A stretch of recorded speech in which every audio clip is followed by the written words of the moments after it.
Memphis rappers Pooh Shiesty and Big 30 are facing federal charges for allegedly kidnapping and robbing rapper Gucci Mane. About a raid at a Cordoba home. On April 1st, 2026, at exactly 6 in the morning, listen to this, FBI agents showed up outside a family home in Cordoba, Tennessee. They weren't coming for the rapper this time. They came for his father. And the moment they knocked and began carrying out that federal warrant, hold up, everything changed inside that house. Somewhere in there was his mother, a woman named Gladys Baines, and she had to watch federal agents walk her son's father out in handcuffs right in front of her eyes, while at that exact same time, her son was being taken into custody in a completely different state. You won't believe the timing. Her son and his father both gone in the same morning, tied to the same federal case, and that case involved the alleged robbery and kidnapping of Gucci Mane, one of the most legendary figures in trap music history, reportedly targeted at gunpoint inside a Dallas studio, while her son was supposed to be on home detention, while he was wearing a federal ankle monitor, while she had just watched him come home from prison only 6 months earlier. This isn't just a crime story, this is a family story. And today we're breaking it down from that angle. What really happened, who was involved, what his mother did when everything went public, and what it all means for the people left behind. Let's get into it. Pooh Shiesty, born Lontrell Williams Jr., wasn't just another artist out of Memphis. He was the one who broke through, the one who pushed Memphis drill into the national spotlight in a way nobody had done before. His debut mixtape, Shiesty Season, dropped in 2021 and hit number 12 on the charts. Number 12, with major features including Gucci Mane himself and Big 30, his day one, his brother from the city. The streets backed him, the industry backed him, and his family stood behind him. But here's where everything took a turn. The rise didn't last. The system caught up.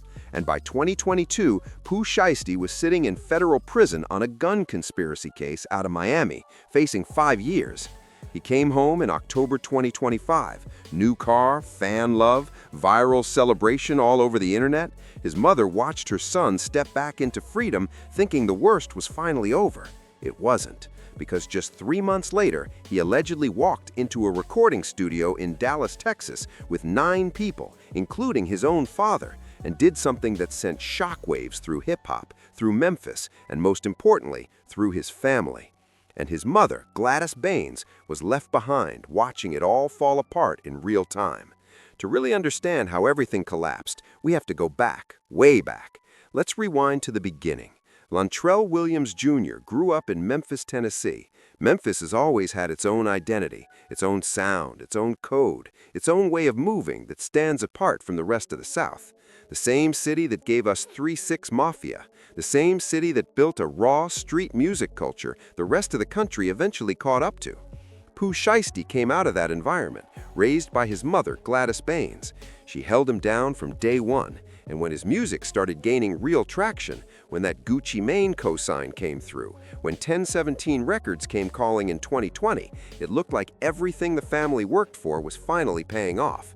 His father, Lontrell Williams Sr., was also around, present and close, and according to federal prosecutors, far more involved in his son's world than people realized. Then there was Big 30, his Memphis brother. They came up together, recorded together, and appeared on each other's projects. When Shiesty Season blew up, Big 30 was right there. When Shiesty went to prison, Big 30 kept things moving. And when Shiesty came home, Big 30 was still right there. That loyalty matters, because prosecutors say that same bond is what placed Big 30 among 9 individuals inside that Dallas studio on January 10, 2026. And this is where things turned federal. In October 2025, Pooh Shiesty walked out of prison after serving 3 years of a 5-year sentence. He had pleaded guilty to conspiracy involving firearms tied to violent crime and drug trafficking. He came home early. He came home to fans going crazy online. He came home to a viral moment, but he also came home with strict conditions, federal home detention, and an ankle monitor locked to his leg. Federal prison. Court records show the Memphis native, whose real name is Lontrell Williams Jr., was released from a Pennsylvania facility after serving time for a gun charge in Florida. Williams was sentenced in 2022 to just over 5 years for conspiring to possess firearms tied to drug trafficking and violent crimes. His attorney confirmed the release, saying, "Strict conditions. Hold up. He couldn't catch another federal charge, couldn't touch a firearm, and even his movement was locked down tight. The government was watching his every step, no question about it."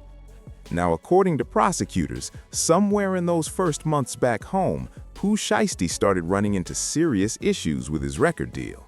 He was still signed to Gucci Mane's 1017 label, and listen to this, he wasn't happy about it at all. Sources say by 2024, Gucci had already let most of his artists go, but he held on to just 2, and Shiesty was one of them. That's the part that really makes you pause. Gucci kept him, specifically kept him, even while he was sitting in prison. And prosecutors claim that's exactly what Shiesty couldn't get past mentally. But here's where it takes a wild turn. Instead of going the legal route, hiring lawyers or letting management handle it like the industry normally does, they say he started planning something completely different. Something involving 9 people, a trip from Memphis to Dallas, a stop at a Staples store, and weapons in the mix. You won't believe how calculated this sounds. Fast forward to January 10th, 2026. Shiesty reached out to Gucci Mane and set up a meeting, a studio session on Dallas Parkway, making it seem like they were going to talk business and fix the contract situation face to face.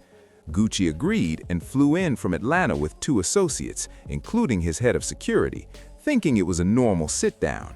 But according to court documents, investigators later found that Shiesty's father, Lantrell Williams Sr., had gone to a Staples store hours earlier. Prosecutors believe he printed contract termination papers there, the same ones that would later be placed in front of Gucci, meaning this wasn't a discussion, it was already decided.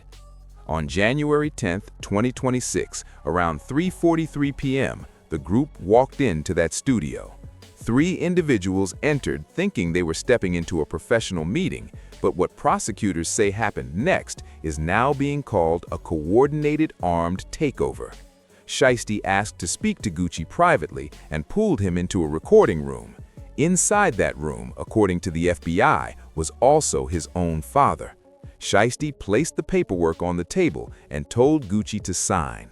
Gucci refused, and that's when prosecutors say Shiesty pulled out an AK-style pistol and pointed it at the man who built 1017 Records, the same man who gave him his big break, the same man who kept him signed while he was locked up. Gucci signed, and it didn't stop there.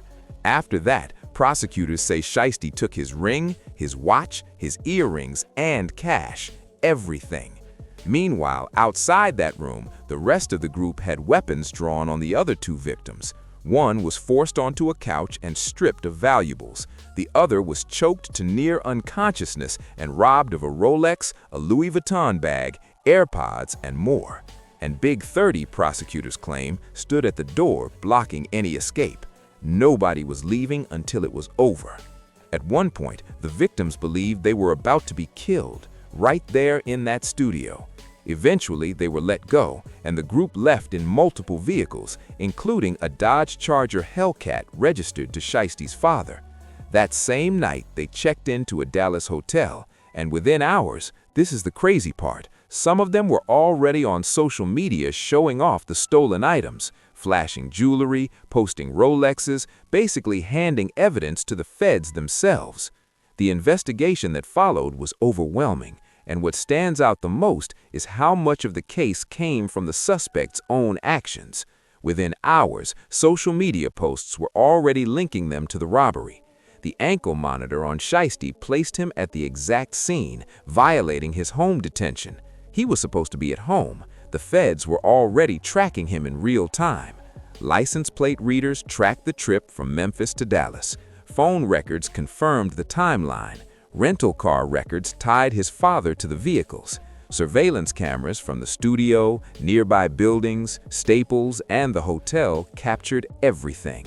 Then came the fingerprints. Investigators found prints on items left inside the studio, including red cups, and matched them to suspects. And then the AirTag. One stolen wallet had an Apple AirTag inside it. Its last ping was right outside the apartment linked to Shiesty's father, the same place Shiesty had been staying. That single detail led investigators straight back to them. On April 1, 2026, the FBI executed coordinated arrests. His father was taken into custody in Memphis. Shiesty was arrested in Dallas at a re-entry facility. 8 suspects were captured across multiple cities in one operation. A 9th, Terrence Rogers, was still being sought at the time.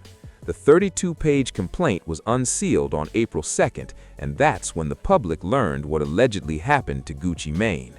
Now here's the part that split the internet. Documents show that Gucci, legally Radrick Davis, cooperated with investigators. He identified suspects, described details, and told authorities what happened. 50 Cent reacted online, questioning how someone with Gucci's past would cooperate, but later deleted the post. Still, the internet kept debating. Was he wrong, or was he just a victim doing what victims do? Big 30's lawyer came forward, saying his client had no prior record and asking people not to rush judgment. But every defendant in this case is now facing the possibility of life in federal prison. And through all of this, there's one person people aren't really talking about: Gladys Baines. On that morning, she watched her family fall apart in real time. Her son and his father, both taken in the same case, the same day. She didn't go to the media, she didn't give interviews, she just posted prayers online. Faith, silence, strength. And honestly, that says